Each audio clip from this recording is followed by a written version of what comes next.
মেয়েদের মাসিক বা পিরিয়ডের সময় তলপেটে ব্যথা হলে ঘরে বসেই কিভাবে ব্যথা কমাতে পারবেন সেটা নিয়ে আজকের ভিডিও। খুব সহজ 6টা ঘরোয়া উপায়ের কথা বলবো, তারপর বলবো ওষুধ যেগুলো ডাক্তারের পরামর্শ ছাড়া আপনি নিজে নিজেই কিনে খেতে পারবেন, আর শেষে থাকবে মাসিকের ব্যথা নিয়ে কিছু গুরুত্বপূর্ণ তথ্য। ঘরোয়া সমাধান নাম্বার 6, গরম শেক। মাসিকের ব্যথা কমাতে গরম শেক খুব ভালো কাজ করে।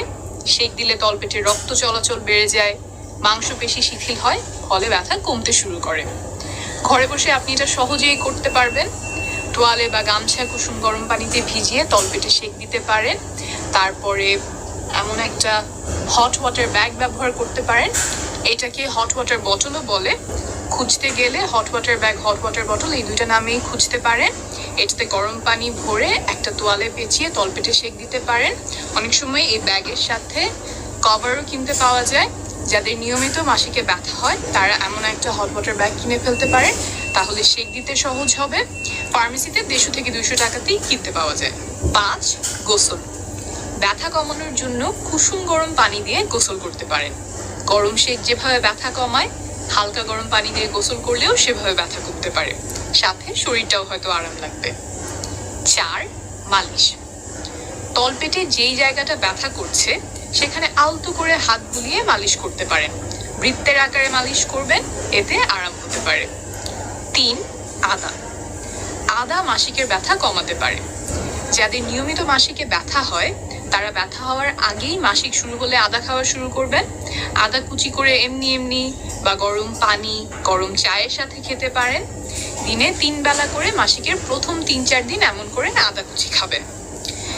ডাক্তারদের কাছ থেকে হয়তো আপনারা এই পরামর্শ সচরাচর পাবেন না, কারণ আদার উপকার নিয়ে গবেষণাগুলো সাম্প্রতিক সময়ে করা হয়েছে। ইরানে, ভারতে গবেষণা হয়েছে, সেগুলো আন্তর্জাতিক একটা গবেষণা প্রতিষ্ঠান কখরেন রিভিউ করেছে। বর্তমানে কানাডায় নারীদেরকে এই পরামর্শ দেওয়া হয়। সবগুলো গবেষণাতেই দেখা গেছে আদা ব্যথা কমায়, আর এটার আলাদা করে কোনো পার্শ্ব প্রতিক্রিয়া নেই, তাই এটা একটা ভালো অপশন। 2, ব্যায়াম। হালকা ব্যায়াম করলে ব্যথা কমতে পারে, যেমন হাঁটাহাঁটি, সাইকেল চালানো, সাঁতার কাটা, যোগা, যোগ ব্যায়াম।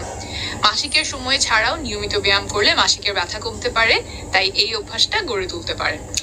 1, শ্বাসের ব্যায়াম। যখন আমাদের শরীরে কোথাও ব্যথা করে আমরা অনেক সময় নিজের অজান্তেই অগভীর শ্বাস নিই, ফলে ব্যথা আরো বেড়ে যায়। তাই ব্যথা কমানোর একটা ভালো উপায় হলো শ্বাসের ব্যায়াম রাখবেন। বুকের হাতটা নড়াচড়া করবে না। পেটের হাতটা যখন আপনি শ্বাস নিচ্ছেন পেট ফুলে উঠছে তখন পেটের হাতটা উপরে উঠবে, আবার যখন ছাড়ছেন তখন পেটের হাতটা আগের জায়গায় ফিরে আসবে। এরকম 5 থেকে 10 মিনিট পর্যন্ত শ্বাসের ব্যায়াম করতে পারেন। এই গেল 6টা ঘরোয়া উপায়। এখন বলবো ওষুধের কথা। যেই ওষুধগুলো ডাক্তারের পরামর্শ ছাড়াই আপনি নিজে নিজে ফার্মেসি থেকে কিনে এনে খেতে পারবেন সেগুলোর কথা আগে বলছি। মাসিকের ব্যথার জন্য এমন একটা খুব ভালো ওষুধ হলো আইবুপ্রোফেন। কারণ মাসিকের ব্যথা যেই কেমিক্যালের কারণে হয়, কেমিক্যালের নামটা হলো প্রোস্টাগ্ল্যান্ডিন, এই কেমিক্যালকে থামিয়ে দেয় আইবুপ্রোফেন। ফলে সাধারণত 20 মিনিট থেকে আধা ঘন্টার মধ্যেই ব্যথা কমে যায়। কতটুকু খাবেন? 400 মিলিগ্রাম ট্যাবলেট দিনে 3 থেকে 4 বার, অর্থাৎ 4 থেকে 6 ঘন্টা পর খেতে পারবেন যাদের বয়স 12 বছর বা তার বেশি।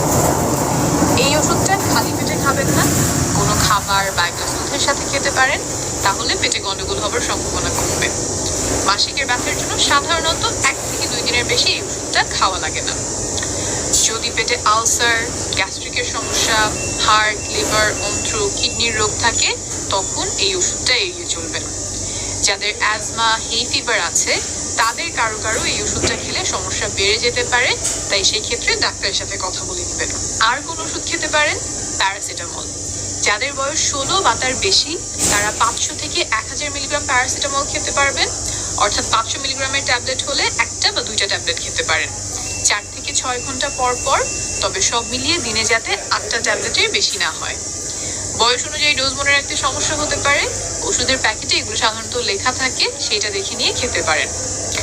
তাহলে মাসিকের ব্যথার জন্য আইবুপ্রোফেন আর প্যারাসিটামল এই 2টা ওষুধ খেতে পারেন। একটা খেলে আরেকটা খাওয়া যাবে না এমন না, 2টাই একসাথে খেতে পারেন। একটা কাজ না করলে সাথে আরেকটা যোগ করতে পারেন। এরপরেও ব্যথা না কমলে আরো ওষুধ আছে, তবে সেগুলো ডাক্তারের পরামর্শে খেতে হয়।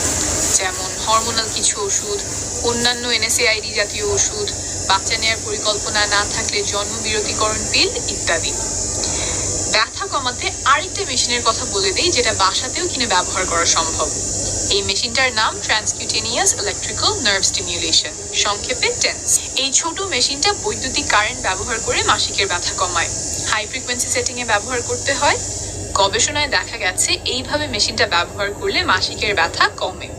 যুক্তরাজ্যের রোগীদেরকে আমরা এই পরামর্শ দেই। বাংলাদেশের ফিজিওথেরাপিস্টরা ব্যবহার করেন। নিজে বাসায় ব্যবহার করার আগে ফিজিওথেরাপি বা পেইন ক্লিনিক থেকে এটার ব্যবহার বিধি শিখে নেবেন। এখন খুব গুরুত্বপূর্ণ কিছু কথা বলবো, একটু মনোযোগ দিয়ে শুনবেন। মাসিকের সময়ে কম বেশি ব্যথা হওয়া স্বাভাবিক। প্রায় সবারই কখনো না কখনো ব্যথা হয়, কিন্তু কিছু রোগের কারণেও এই ব্যথা হতে পারে, যার জন্য পরে বাচ্চা নিতে পর্যন্ত সমস্যা হয়, যেমন এন্ডোমেট্রিওসিস, পিআইডি, ফাইব্রয়েড। তাহলে বুঝতে হবে কোন ব্যথা স্বাভাবিক আর কখন ডাক্তারের কাছে যেতে হবে। এটা একদম সহজ করে বলছি। স্বাভাবিক ব্যথা সাধারণত মাসিক শুরু হওয়ার সময় বা তার কয়েক ঘন্টা আগে শুরু হয়। 8 ঘন্টা থেকে 72 ঘন্টা পর্যন্ত থাকে, অর্থাৎ 3 দিন পর্যন্ত থাকতে পারে। কোথায় কোথায় ব্যথা হয়?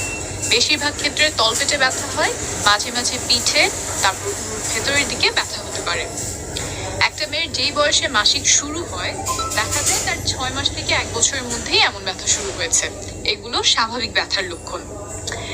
কিন্তু যেই ব্যথাগুলো রোগের কারণে হয়, সেগুলো সাধারণত আরো পরে শুরু হয়। যে বয়সে মাসিক শুরু হয়েছে তারও বেশ কয়েক বছর পরে গিয়ে মাসিকে ব্যথা শুরু হয়। তারপর ব্যথা তো প্রথম কয়েকদিন পরে বন্ধ হয়ে যাওয়ার কথা, সেটা না হয়ে মাসিক যত আগায় ব্যথা তত বাড়তে পারে। ব্যথা খুব তীব্র হতে পারে। যে উপায়ের ওষুধগুলো বললাম সেগুলোতে ব্যথা কমছে না।